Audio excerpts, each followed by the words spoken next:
Vous êtes de plus en plus nombreux à nous suivre et à participer à l'évolution de la chaîne Afrique N24, et sincèrement nous tenions à vous en remercier.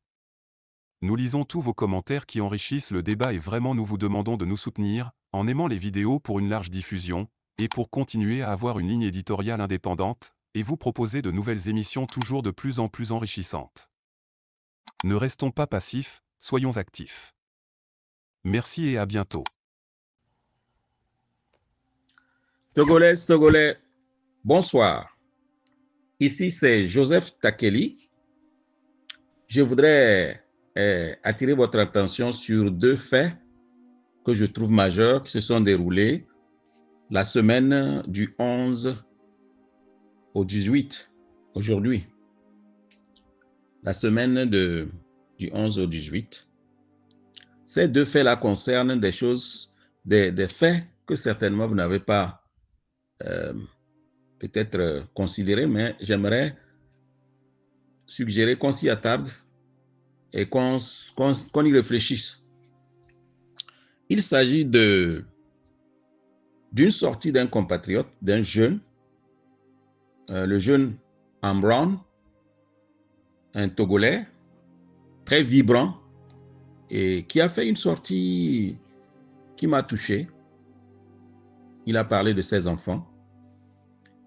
La deuxième sortie, le deuxième fait, le deuxième événement concerne des jeunes d'Oufelgou et qui sont sortis le 11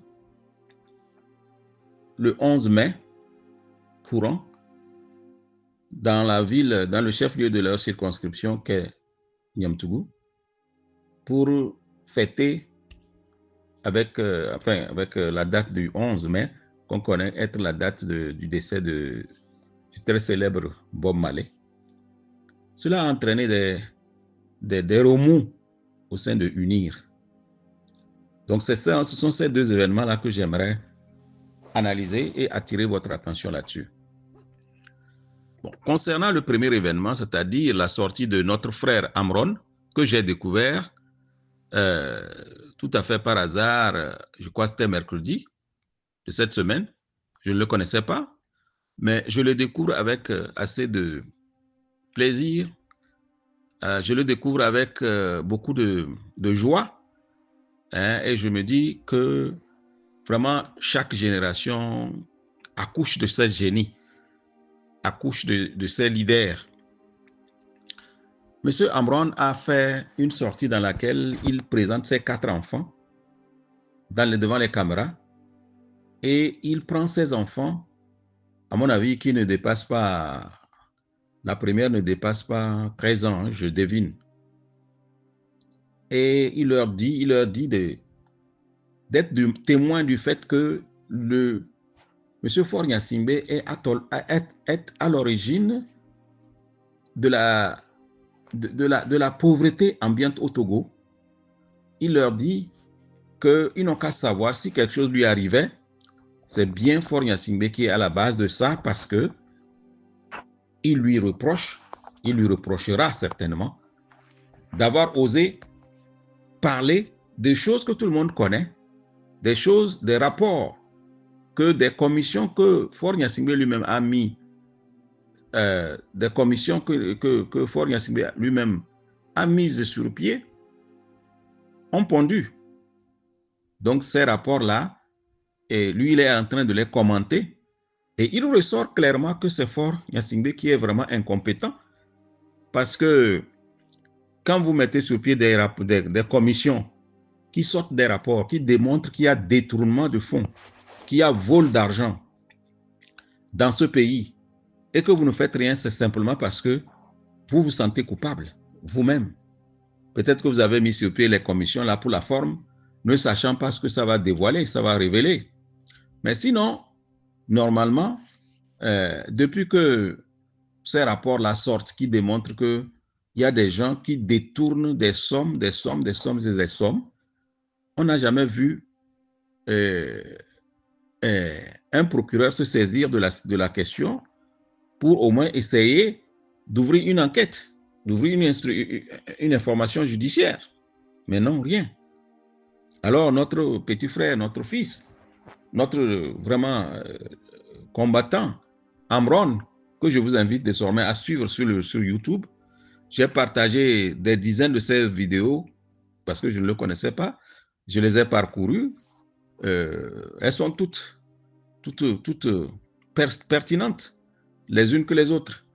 Donc, j'attire votre attention sur la manière dont il a procédé pour éduquer ses enfants.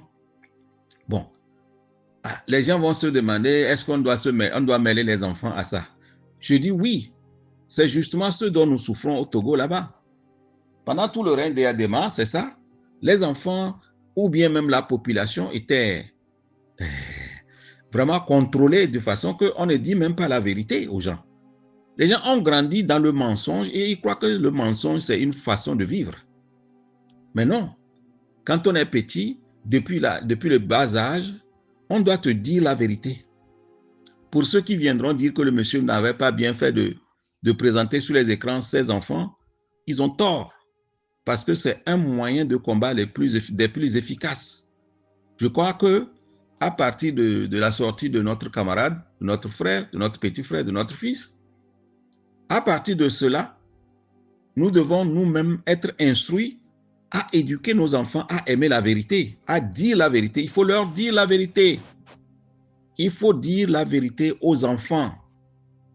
Parce que si aujourd'hui, nous, on n'arrive pas à déraciner cette hydre-là, cette dictature, ces assassins-là, ce club de voleurs, c'est parce que nous avons été, et vous m'excusez, nous avons été mal éduqués, mal formés.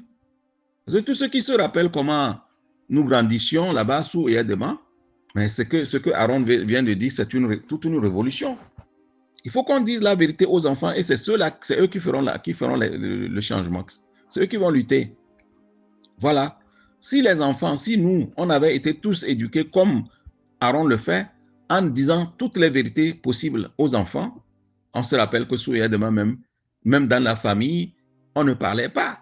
Dans la famille, tout le monde était espion.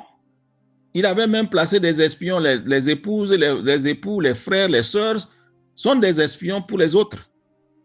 Ça fait que le Togo, les jeunes ont grandi dans la peur, dans la délation, dans le... Mais la Gestapo a bien fonctionné. C'est pour ça que je suis très fier, je suis content et j'apporte à ma manière un très grand soutien au frère Amron, avec qui on doit désormais compter dans cette lutte. Ouais, ils vont se lever, ils vont vouloir l'intimider et je parie, en ayant écouté toutes ces sorties, je parie que ça ne va pas le gêner, ça ne va pas le changer. Parce que j'ai vu en lui un leader et un combattant vrai qui associe ses enfants à cette lutte-là. C'est ce que nous devons tous faire. Nous devons associer nos enfants à nos luttes parce qu'ils vont grandir en sachant la lutte qu'il y a à faire. Il faut leur expliquer les enjeux tant endogènes qu'exogènes. Il faut leur dire ce que le colon a fait et continue de faire. Il faut leur expliquer ça clairement. Il faut leur dire comment le colon utilise les Togolais pour opprimer d'autres Togolais et retarder l'émancipation du pays. C'est très important. Je crois que le jeune Amron nous a donné une leçon. Donc, pour ceux qui n'ont pas eu la chance de tomber sur la sortie de M. Amron, je crois que vous la reconnaîtrez facilement à la vue de ces enfants-là qui entourent un monsieur. Et je suis sûr que beaucoup de gens l'ont vu. Ceux qui l'ont vu et l'ont négligé n'ont qu'à retourner la voir. Ce n'est pas que c'est long, mais c'est symbolique. C'est significatif d'une révolution qui doit se faire à partir des jeunes, à partir des plus jeunes. Vous devez savoir que nous avons été mal éduqués au Togo. C'est ça même qui donne ce que nous avons aujourd'hui, où les gens sont dans la peur totale. Dans la peur totale, bien qu'ils soient en train de mourir. Donc, le jeune Amron nous donne la voie à suivre. Il faut prendre les enfants à témoin, les éduquer dès le bas âge. Moi, je ne connais pas des sujets tabous aussi ici en Occident pour les enfants. Il n'y en a pas. Tous les enfants grandissent en sachant qu'ils doivent défendre leur pays. Voilà. Et s'il y a des brebis galeuses comme les Faure Gnassingbé, ça clique, mais il faut les extirper. Il faut les extirper. Il faut grandir en sachant que vous devez faire un combat pour libérer votre pays. Voilà. Il faut grandir en ayant ça en tête, mais en ayant compris les vrais enjeux et non pas en ayant adhéré automatiquement à l'éducation tribale à laquelle nous sommes sujets. Tous autant que nous sommes. Quelle que soit l'origine au Togo, on nous prend, nous sommes tous des tribalistes. C'est dû à l'éducation. C'est dû au manque de courage, à la limitation d'analyse, au manque d'esprit critique qui amène les gens à éduquer les gens contre les autres. Alors que nous avons assez de ressources pour vivre décemment. Et les histoires de tribalisme, là, ce serait un truc du passé. Si vous voyez quelqu'un qui aujourd'hui ne raisonne que par le tribalisme, sachez qu'il n'a rien compris. Qu'il soit Evé, Mina ou Kabie ou Kotokoli, s'il raisonne en termes de tribalisme, sachez que lui il est inutile. Il est inutile et il faudra tout faire pour le mettre à sa place. Nous avons suffisamment de ressources dans nos pays pour perdre notre temps sur les questions de tribalisme. C'est ça. Et c'est ce que le colon a su faire, a bien réussi chez nous. Et nous sommes là en train de nous demander, ah, Aaron là, même c'est qui? C'est le fils d'un colonel Kabie. Alors, lui, il ne peut pas faire la lutte parce que son père est Kabie. C'est ça. C'est ça encore une de nos tares. Son père est Kabie, alors lui, il ne peut pas faire la lutte. Alors que ce qu'il fait là, ce que moi j'ai vu là, mais je n'ai jamais vu ça au Togo. Je n'ai jamais vu quelqu'un prendre ce courage-là, présenter ses enfants devant les écrans pour dire que non, il n'est pas d'accord, il prend les enfants à témoin. Ça, c'est le vrai combat. Ça n'a rien à voir avec Kabie, ça n'a rien à voir avec son père colonel, parce qu'on n'est pas responsable de ce que ses parents ont fait. Si on est juste, si on est correct, on n'est pas responsable de ça. Et les gens intelligents, les gens qui ont l'esprit critique ne peuvent pas vous condamner pour être l'enfant d'un colonel togolais. Ça, c'est pas, ça, c'est vraiment, je sais pas comment dire, c'est pitoyable. C'est lamentable de raisonner comme ça. Jugez les gens sur leurs actes eux-mêmes. Ne jugez pas les gens sur ce que ils ont, sur l'origine de leur famille, tout simplement, et vous vous arrêtez là-bas. C'est vrai que vous pouvez poser des questions, mais ça ne doit pas aller loin, plus loin que ça. Et vous écoutez la personne et vous faites votre décision sur la base de ce que la personne dit. Le fils d'un colonel togolais peut être un révolutionnaire, peut changer le pays, ayant compris que ça n'avance à rien et que ça ne fait que compromettre l'avenir de ses propres enfants. Voilà le message que j'aimerais apporter au sujet de M. Amron, que je supporte de toutes mes forces. Voilà. Le deuxième point que j'ai voulu développer, aborder, c'est la question du comportement des gens de Unir dans le Doufelgou. Alors, le 11 mai 2025, des jeunes ont porté des treillis. Bon, des treillis, on en porte partout. Hein. Ce n'est pas que c'est des treillis togolais de l'armée togolaise. C'est des treillis qu'on vend dans toutes les boutiques, dans tous les supermarchés. Vous trouvez des treillis. Mais ça n'a rien à voir avec votre armée. Donc, ils ont porté cette tenue-là et ils ont manifesté devant... à Niamtougou, là-bas, vous voyez la pauvreté ambiante là-bas. Ils ont manifesté là-bas en chantant, en dansant au son de Tikinja Fakol, où on dit le pays, on en a marre, il y en a marre, ou bien mon pays va mal. Et maintenant, les herpétistes, les urinistes de Niamtougou, de Doufelgou, ont cru devoir les intimider. Parce que non, les treillis, vous ne pouvez pas porter les treillis pour faire quelque chose. Non, mais ça se porte partout, à travers le monde. C'est vous, au Togo, qui allez faire l'exception. Vous n'êtes pas à votre première expérience, allez-y. Hein, commencez maintenant par attraper les gens parce qu'ils portent des treillis, des tenues de treillis, qui ne sont pas des treillis de votre armée. Les treillis, les gens les portent partout dans le pays. Mais vous pouvez prendre des décisions, dire on ne porte plus de treillis dans le pays. Mais vous ne pouvez pas emprisonner des jeunes ou bien créer des problèmes aux jeunes qui portent des tenues pour chanter leur ras-le-bol simplement au rythme du reggae, hein, dont le père n'est autre que Bob Marley et dont la notoriété n'est pas à démontrer. Ce jour du 11 mai a été marqué par un comportement patriote des jeunes de Niamtougou qui ont voulu profiter pour dire qu'ils en ont marre de la gestion de ce pays-là. Vous voyez, les gens pensent qu'ils contrôlent le pays. Les gens de Doufelgou pensent que les cadres de Doufelgou, les corrompus, ces voleurs-là de Doufelgou, qui on va citer, qui on ne va pas citer, ces gens-là, ils pensent qu'ils contrôlent le pays et que les gens de Doufelgou, les jeunes de Doufelgou sont leur propriété. Donc, quand ils ont vu les jeunes comme ça, en train de sautiller au rythme de Tikinja Fakol, le jour anniversaire de la mort de Bob Marley, ils ont paniqué. Même quand personne ne vous regarde, eux-mêmes inventent quelque chose pour créer des problèmes à la jeunesse de Naouda, de Doufelgou. Qui vous a demandé d'aller vous mêler de ça là? C'est une manifestation qui se faisait à travers tout le monde entier. Les gens fêtent partout en portant des treillis, en dansant au rythme de Bob Marley, en dansant au rythme des reggae men.